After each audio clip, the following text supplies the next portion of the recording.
you know, just taking it one day at a time. Ah, really, that's all we could do. It's been a while.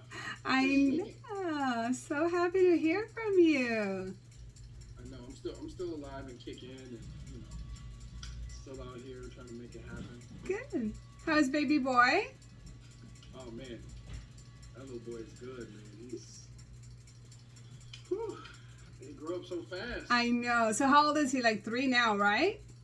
He'll be 3 in December, and that little boy, man, his reasoning skills, he is off the charts, man. I mean, he's counting up to 25, almost 30 now. Wow. Numbers, alphabets. I mean, yeah. But I give it all. It's all Bree. Yeah. She's reading to him every night. You know, it's all her. Yeah. Isn't it crazy how much they know, though? It's just like, is it something in the formula or whatnot? It is just unbelievable. So I have a 3-year-old grandson and a 22-month-old grandson, and I swear the 22-month-old one knows way too much. And the thing is that he looks at you like, I can't speak, so how could I be, that smart? And you're like, yeah, you're not going to fool me much longer with that innocent look on your face. Yep. Yeah, I mean, it's really, what you put in is what you get out. Exactly. Absolutely. I remember my dad used to have a saying, and I never understood it. You know, when you're young and your parents talk to you, you're like, oh my God, you're talking again. And my dad always used to say, as the more you nurture the flower, the more it would bloom. And I'm like, okay, what are you trying to tell me? And I was only like 16 when he would say that. And it would be always because, I was fussing about going to school, or I was fussing about learning something that he was trying to teach me. And now I think back and I'm like, that's exactly what he meant. So you're absolutely right. Now I get it. Exactly. Why didn't I get it then? Life, man. Yeah. Well, thank you for taking some time and to talk to me. And, when I was thinking about, obviously we know our paths have crossed from entrepreneurship and South Bay Entrepreneurial Center. It's a lot of entrepreneurial endeavors. And right.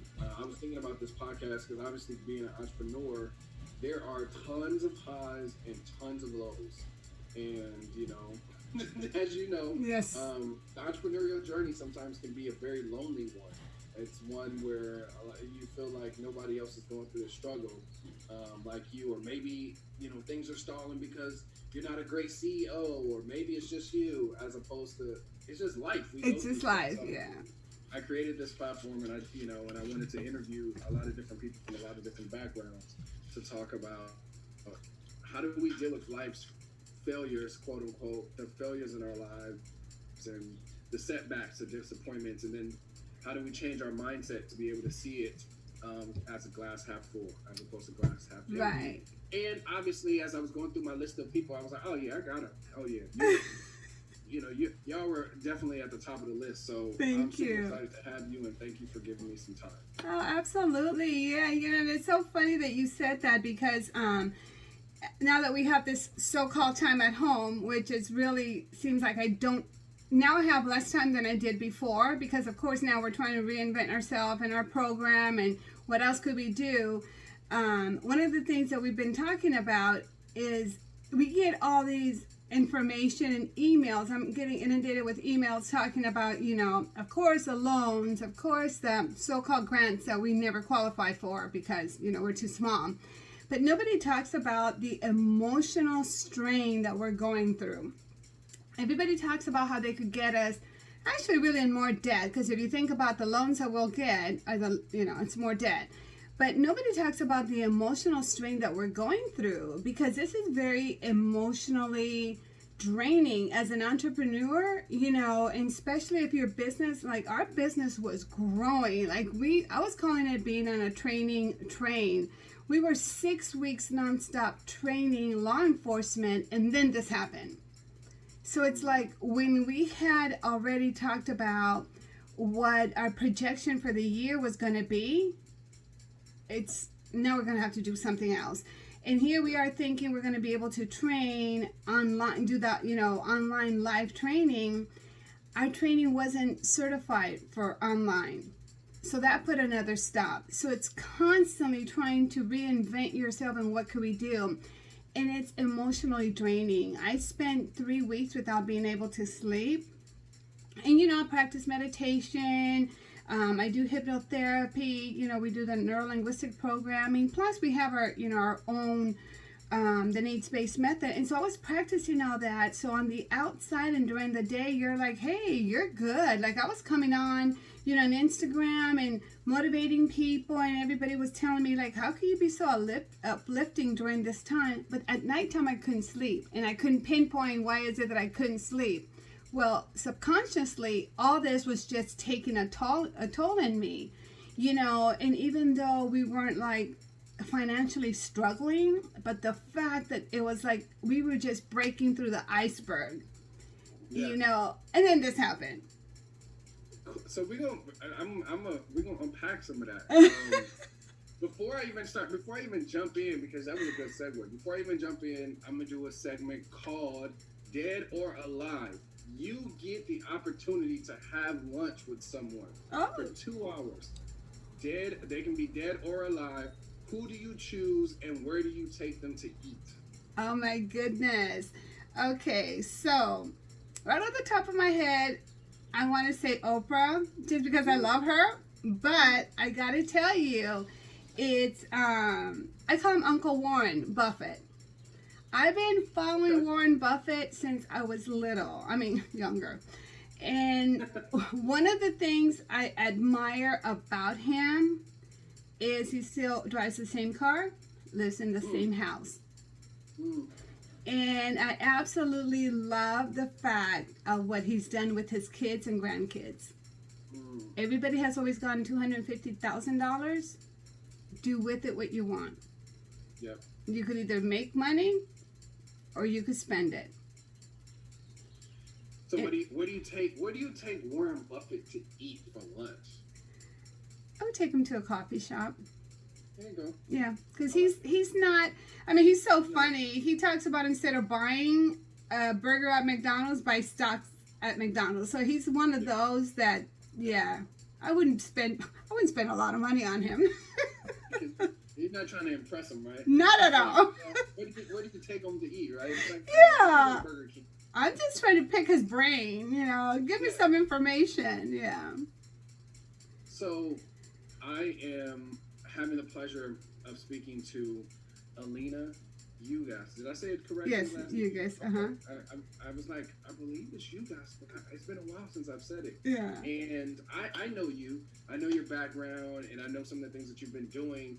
But for those who are going to be watching this and listening to it, give us a kind of rundown of like who you are, kind of what you're involved in, what your story is, what are you involved in now, and kind of your path. Yeah. I'll shut up and let you take the stage. Thanks. So I've actually been an entrepreneur since I was 12. We've always had a family-owned business. When we came from Cuba, that was the first thing my mom, the American dream is have your own business and buy your house. So I've been involved in family-owned businesses since then. And so, recently when we started our business in 2013 was because we wanted to help those involved, we don't want to call them addict, but consume drug and alcohol for a long period of time.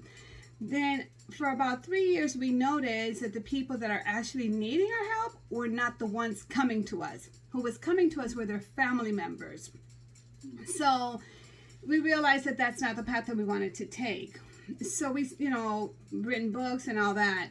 So a couple of years ago, we decided to venture into the family business. And that's helping family in business that are struggling with a family member that's using drugs or the dynamics within the family business. Everybody wants to be a chief. Nobody wants to be an Indian.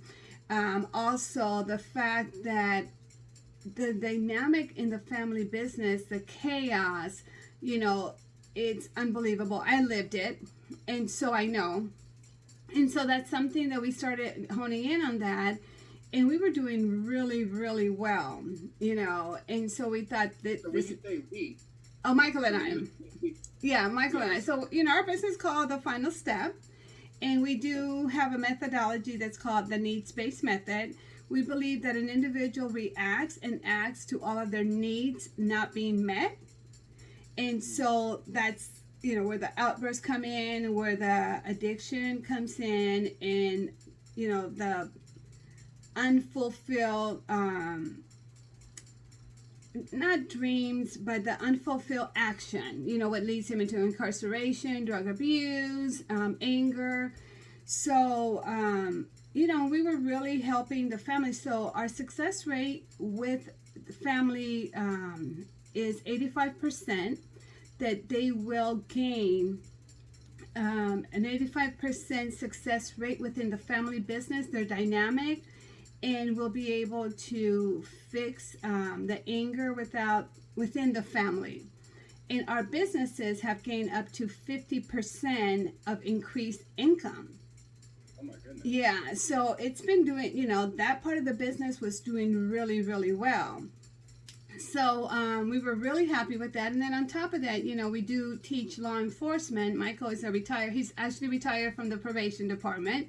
So he's a retired probation officer, and we've had a contract with the state of California for the past 3 years, and now actually started growing. And so we teach law enforcement on 3 training, which is addiction within the law enforcement due to stress, and then addiction with the family dynamic for the clients, and then also within the law enforcement structure is the learning and thinking style, how people learn and think, and what makes them, you know, that friction within the job. So yeah, we're doing it. Oh Yeah. my God! You just took all those years and like 30 seconds. Wait. Talk about the final step. Yeah. Okay, so I'm gonna go back to the final step because you just kind of just went over it really quickly. Yeah. So I know that you all have written some books. Yes. And that have done really well. Can you talk about some of the books that you all wrote and kind of put out to the world? Because you talk about this need-based method. That's a methodology that you all created. Correct. And based off of, you know, research and tons of interviews Yes. and working with a lot of people. So tell me a little bit about the book, and then Oh. how Wait. the needs-based method kind of came. I was trying to see if I have a book. Yeah, so the book was created in over 6,500 interviews of emotionally stunted clients. And so that, so Michael wrote a book, and so out of the 6,500 interviews, 95% came from fatherless homes. So that wasn't intentional. It just happened. And so, you know, they ended up being in abusive relationships, drug and alcohol, incarceration. So they were pretty much not in the most successful path. And even some of them were doctors, attorneys. We have CEOs from, yeah. So then after that, we wrote a workbook to go with it, because our methodology, our biggest dream is to be able to teach other therapists our methodology. And so, you know, that's why we developed the needs-based method, and now we have the needs-based method training. So we're going to train it, and we have a registered trademark. And then, like, that wasn't enough. It was just, you know, the universe I got together. I met Les Brown for his 75th birthday. And yes, and that was been a dream of mine for like 30 years. I call him Uncle Les before I met him. And so I was together. I worked on a project with his daughter, Ona, and we published a book, Own Your Dreams. And I have a chapter in that book, Finding Inner Peace and Joy, which we just published in September. We did a soft launch, and the book was picked up by a publishing company. So, so we're, you know, and Les did the acknowledgement on the book. So that's been, I mean, that's really what opened me up to to be up front and center, because I've always been like the business part of final staff. So now I'm speaking and doing a lot more. I speak on generational shaming, which which comes from when you do just what your parents did because that's all you know, and so it just continues from generation to generation. In my background, it's always been the medical field and mental health, so I do know how damaging that could be. So that's one of the things that I speak on. I'm really strong about that. Wow. So yeah. So yeah, man, this is gonna be good. Because I have a million questions, but one of the things that I'm a firm believer of, and I'm sure through your research and through your experiences, the early years really helps us to shape our perspective and the lens in which we view the world. Right. So tell me, how did your early years shape your perspective of how to deal with failure, disappointment, or setbacks? Right. What did the early years tell you? So this is why my book is about that. I did not realize that my travel from Cuba to the United States had done so much emotional damage. So when I came from Cuba, I was 8 years old.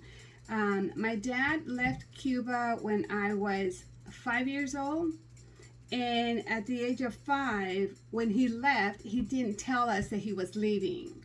So he just took off. He disappeared. So we found out that he actually had fled to the United States 2 weeks after. So right there, that whole detachment started happening. So I started having attachment issues, not knowing it. And then my sister was 8 months old. And so the first setback was like my sister was born, and everybody laughs at me because they're like, your sister was born. But my mom didn't tell me that she was pregnant. So she shows up with my sister. And so it was like, oh yeah, she's cute, take her back. And my mom's like, oh no, we get to keep her. I'm like, oh no, we don't, because, exactly. So that was, I was the only girl for 5 years. So then you bring in another child. So that was the first shock. Then my dad leaves. And so then when we left Cuba, my mom didn't tell us we were leaving Cuba. So we didn't get to say goodbye to any of our friends, our family, or anything. So we go on a train ride that we've never gone on. And so we were excited. So we get to Havana, and now we're told we're going on the way I remember and I described it is we're going on a silver tube. Well, we've never seen an airplane before. And so now we're going on the silver tube, and next thing you know, we're up in the air, which I thought it was going to ride like a train. I didn't know. And you look down, and it's like, what's going on down there? And so the stewardess, in her broken Spanish, is trying to explain to me what's happening. And so then we go from Cuba to Mexico, another shock, because we've never been to Mexico. We've never seen a tortilla, burrito, nothing. And so to get used to that culture, to come to the United States to get used to another culture.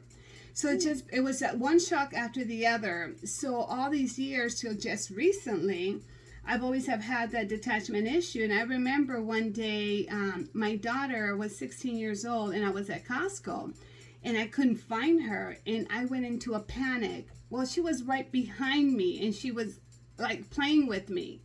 And I literally almost had a nervous breakdown. And then, years have passed, and Michael, we were at a grocery store or something, and I couldn't find Michael, and I lost it.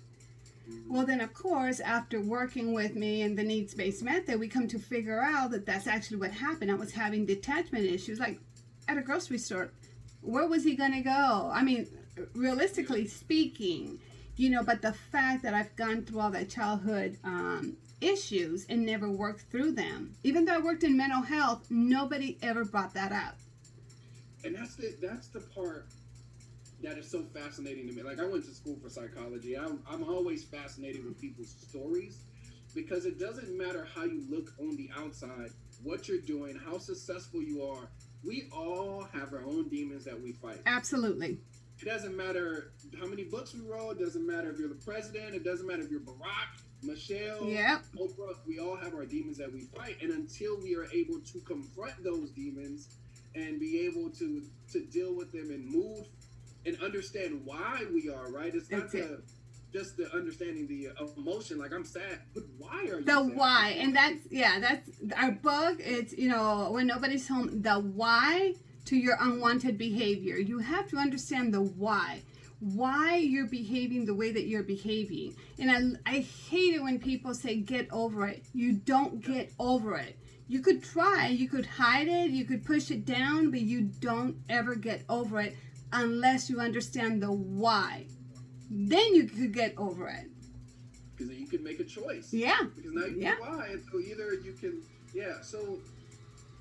So did you just reserve to the idea that just bad stuff happens and you just have to deal with it?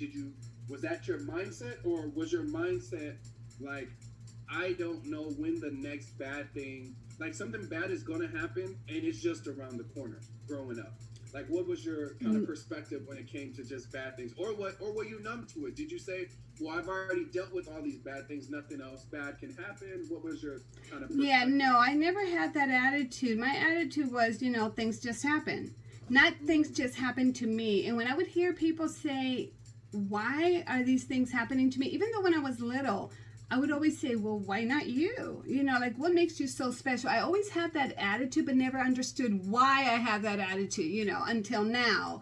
And I remember, like, my mom was like one of the nicest people in the world. And then, like, things would happen to her.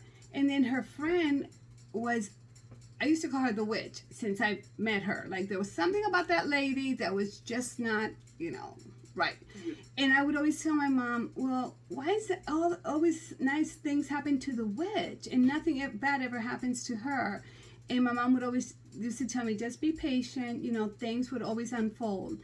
But on the outside, her friend had everything, the house, the car, the money, but on the inside, she was living an internal hell. And I didn't understand that as a kid. So until I was in my 30s, then I was like, oh, and then I asked my mom's like, that's exactly what I mean. I'm peaceful on the inside. It doesn't matter. I don't need all these material things, but, peace is really what you need. Inner peace is really what you need. And I found that out like 3 years ago. So what was it? So I'm always a firm believer as well. Like, all these lessons that we think that we know and we, and all of this stuff, there comes a point in time when all of that stuff, it all hits the fan, and now you really are going to see if all the stuff you've been talking about, you really believe it, and how much you really believe it. So the moment when, even this COVID-19 situation that you just talked about, you're on Instagram, you're encouraging people, but then on the other side, you're not sleeping. Right. You're allowing it to get to you in some kind of way. What was it that allowed you to shift your perspective and say, enough is enough, I can't let this bog me down anymore? Actually, believe it or not, my mom passed away 3 years ago, and that's when it happened.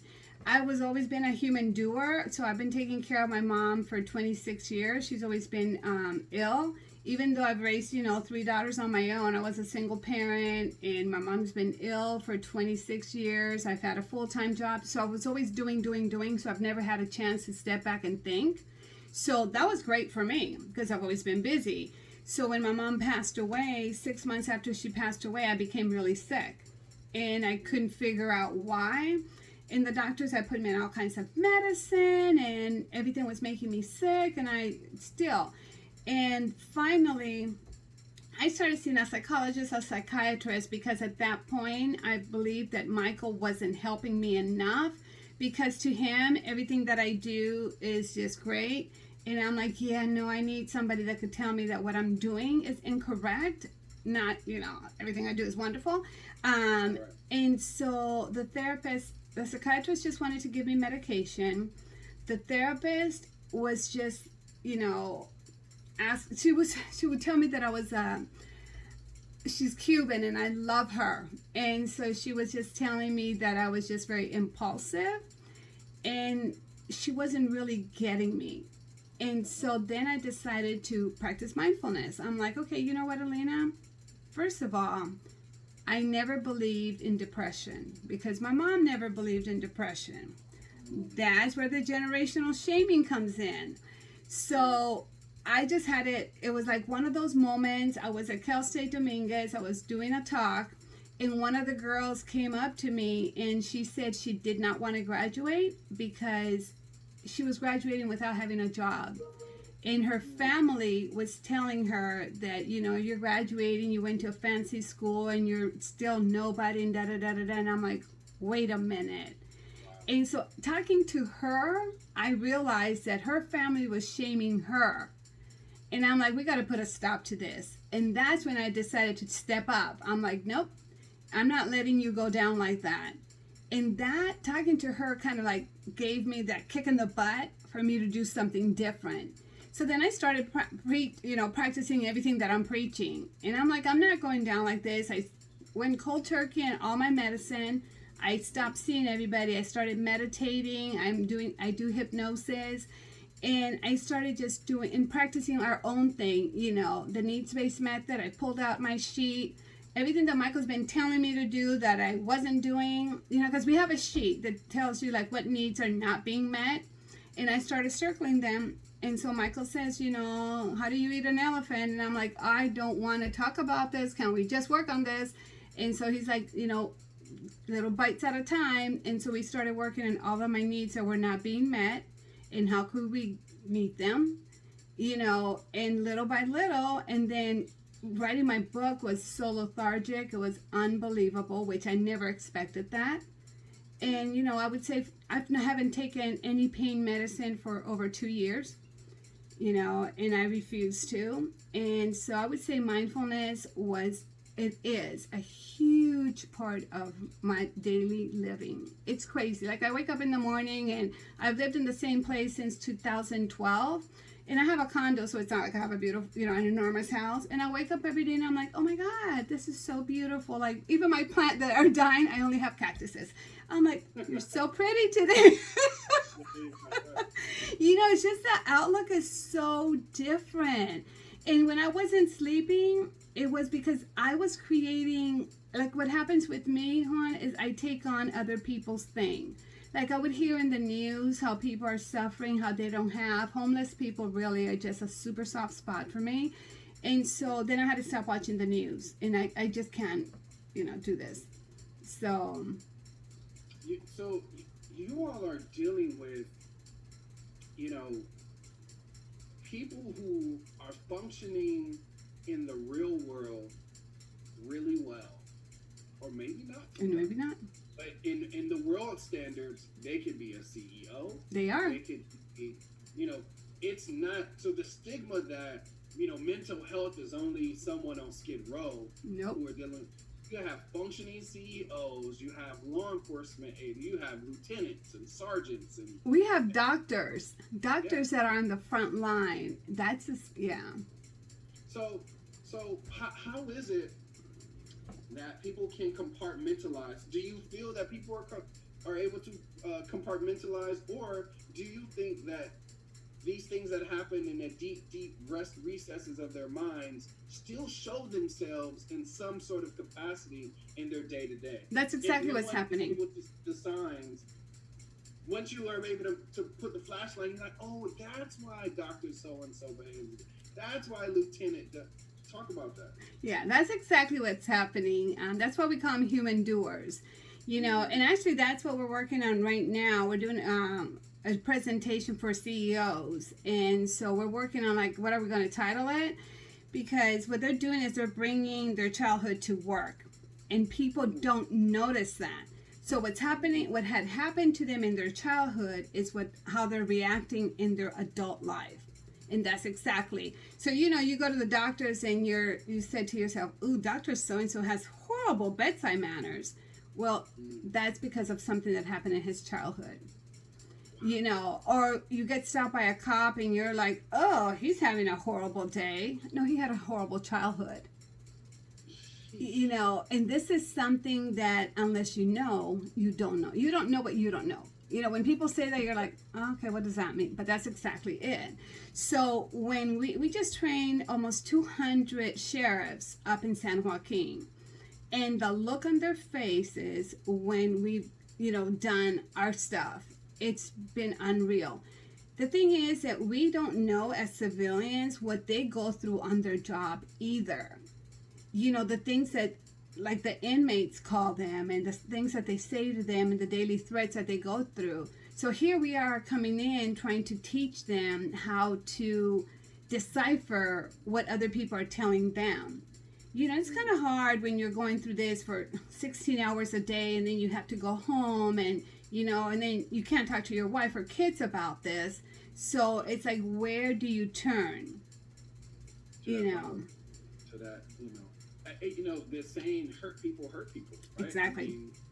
But it's just so crazy how these things work, because until you have someone who understands how to unpack this and what those signs are, you don't even know that the stuff you went through in your childhood or growing up is not normal. Right. Is not serving you in a positive way. You just think, well, that's just my dad just yells, and that's just what it is. And I got used to it at some point, and now you are exhibiting certain behaviors, and you're not realizing, well, maybe dad yelling wasn't the best thing. It wasn't creating some really great habits or great environment, right?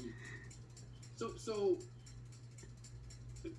give me, what would be step one for someone? I mean, obviously, I know you have a whole methodology, you have books, you are doing training, but what is, for those who are listening, for someone who's saying, like, well, I don't know if, maybe some of the behaviors that I have, like, I don't know if it's because of something that happened to me. Yeah.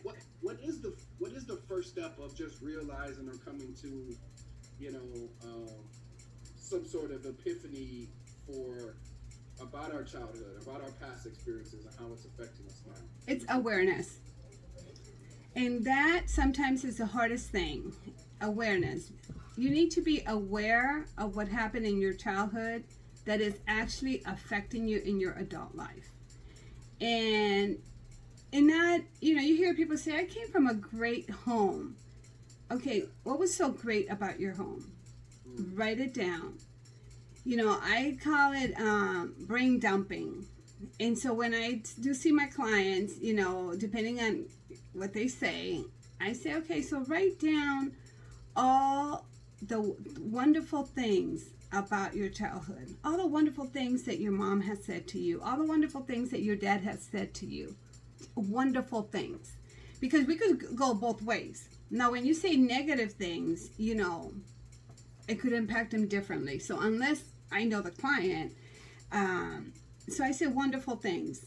And so when you cannot come up with something wonderful, and the best thing that you could come up with is your room is clean, or, you keep a neat room, and they cannot personalize something, okay, that's not such a wonderful household. Yeah, we ate every day, Exactly. Or we had a roof over our head, and, okay, but what did they say to you? Well, personalize this. And sometimes I say, write 10 things. Or then, be aware of how much love they gave you. And a pat on the head wasn't enough. And, the fact that they showed up. Yeah, but how did they show up? Because one of our clients, his dad was an attorney, and his dad would come home, and the client was sitting down. He says he remembers being 6 years old and sitting down, and the dad would come in, and he's like, hi, dad. And the dad would just literally walk by him. So now he's a dentist, and guess what? His staff can't stand him because he's unbearable. I'm probably not the person who says good morning when he walks in. Not at all. So, and yeah, I mean, so do you suggest, what is your suggestion? Do you suggest people working through this with professionals? I realized that I had a book. I'm getting ready to do my homework. So I had a book, a workbook. I don't have a book. Absolutely. I think everybody needs a coach. I mean, how many coaches do I have? So I do believe everybody needs a coach. Some people refuse to get one because of the stigma or whatnot. Out of all the things that we do, I absolutely love hypnosis. And a lot of people are afraid of it. Nothing to be afraid of. One of the things with hypnosis is because you're so relaxed, it brings out, like, I want to say your true self. And you don't do anything that you don't want to do, but it does. I mean, with me, so hypnosis brings out your, like the underlying issue. When in coaching, you just bring up your you're at your conscious level. Hypnosis is your unconscious level. Oh, wow. Yeah, so it's super, super cool. So one of our clients, she's been working with Michael, and she's actually a therapist herself. And so I did a session of hypnosis, and what she was not letting go of was her divorce 35 years ago, of what her ex-husband said to her, which she's like, I don't think about him. And I said, okay, so what was it that was bothering you about him? And then we come to find out during hypnosis, it's something that he said to her. It was a curse that he put on her, that she wasn't going to be anybody. And so even though she had graduated and gotten her master's and everything, that was in the back of her head. So after we did our one session of hypnosis, it was good. She was good to go. You don't realize it, but she says she went back to her old stomping grounds, and this was the first time in 35 years she had not thought about him or what he said to her. Yeah. So then she came back to tell me. So that's really, really cool. But we do have the 7-step. We do have our workbook, which I didn't realize I had anything here. But like I said, so next week I graduate from USC. I'm doing a business program there, and so that's why I have the workbook, not the book, because my presentation is about our business. But I totally do recommend people going and seeing a therapist. I want to start next week on a group coaching on Zoom. We've done a couple, but I want to start doing it on a weekly basis. It's free, just to help people out, especially during this time, because this is, we're getting a lot of requests for it.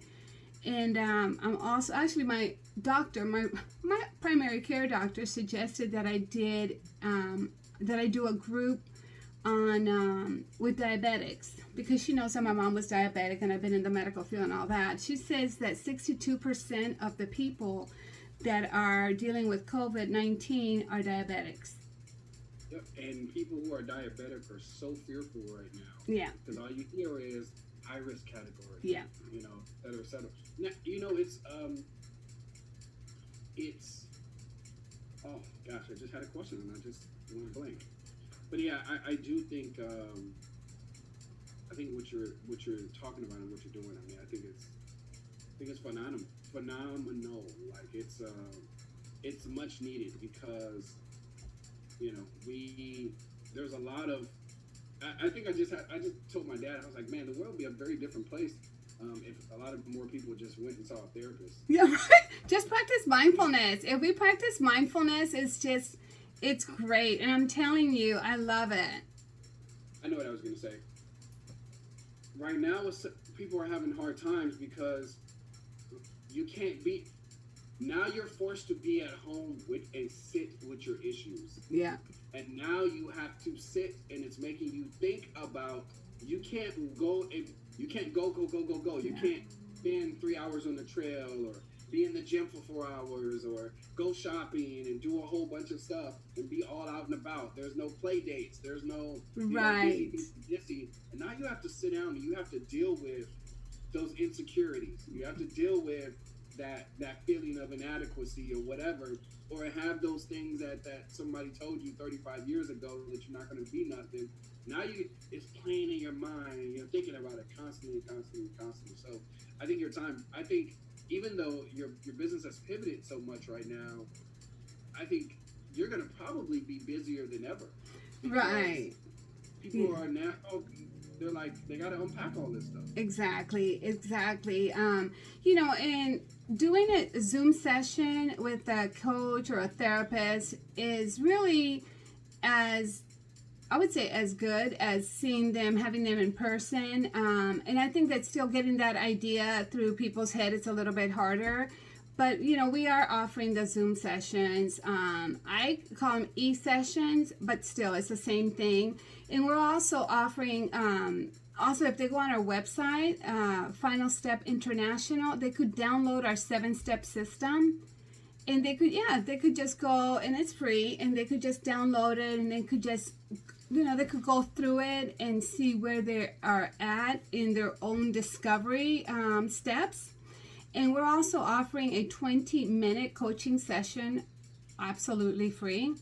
So we are more than willing to help people during this time, to work with them. And also people with addiction, they're sitting at home and now they can't go to AA. And that's one of the reasons that we do more than the 12-step program, having you go to those meetings all the time. We do our 7-step program, and then they don't have to go to the meetings, because in times like this, when you cannot get to your meetings, then what do? You always have your system that you're able to go back through. So we're offering, all those tips and tools that you could use. So tell us one more time, where can we get more information about the final step, about the needs-based method, about the workbook, about everything that you all are doing, the 20-minute coaching session, the sessions that you're doing, and then hypnosis as well, because I've never looked into hypnosis. Oh my goodness, I'm gonna have to give you a session. I love it. I'm gonna have to take you up on that. Yes, you're gonna love it. I do practice a lot of mindfulness, and I think a lot of stuff that I've worked through on my own, but I'd be interested to see, what happens in a hypnosis session. You're gonna love it. I've used hypnosis to give up chocolate. I've given up soda. I hypnotize myself. Yeah, I've given up. Yes, yeah. So I absolutely love it. So you could go to finalstepinternational.com. We're on Instagram, we're on LinkedIn, and then the book is When Nobody's Home, and it looks like this. So this is the workbook, but the book looks just like it. And the book is When Nobody's Home, Understanding Human Behavior, and that's on Amazon, Barnes & Noble, so it's all over. There's also an ebook. I think I just dropped the price on the ebook to 99 cents. I talked to the publishing company so they could drop the price so everybody could get it. So, and then, Alina Yuga's Wellness on Instagram. And so and also Alina Yuga's on my website. So we do have the links to it for you. It says schedule an appointment. So it is the 20-minute. It says discovery session, so you could go and book your own discovery session. Yeah. Well, I appreciate you taking some time, and this is really good. I think there's going to be a lot of people who are going to be really interested in reaching out, because I think that what you all are doing is so needed, and especially now in just period. I think we're getting we're in a space right now where people are really trying to be more holistic in their approach to wellness. And right. You can go to the gym all you want, which is a great thing, but it's mind, body, and spirit as well. Right. So I'm taking care of every aspect of yourself and making sure you could look all pretty on the outside, but if you're damaged on the inside, it's not going to work. It doesn't matter, right? You're right. And then also, don't forget that, that's not a picture. But you could also schedule an appointment with either myself or Michael. So the both of us are available. Cool. Okay. Well, I appreciate it. I'm excited to continue to follow all the things that you are doing. Absolutely. I'm pretty sure there's going to be lots of different industries that are going to be reaching out to you all, because from CEOs to law enforcement to social workers to, every person. I mean, listen, you got a lot of people, these essential workers right now. Right. In the financial industry, a lot of people are having to make some really difficult, tough decisions, and, being able to talk to leadership and people who are those decision makers. I think Right. it's very beneficial to have a conversation with you and Michael. So Yeah. So we're here. Let us know. cool. Send Michael my regards. Tell him I said hello, I and will. I will be talking to you all soon. Okay, babe. Thank you so much. It was a pleasure. Looking forward to helping. Thank you. All right. All right. Bye bye. Have a good one. You too. Bye bye. Bye. Okay, guys. So that was the end of my podcast. I look forward to helping and serving all of you. So if you want to schedule a free consultation, is alinayugas.com or finalstepinternational.com, and you could go ahead and schedule your 20-minute consultation. Thank you so much, and I look forward to serving you.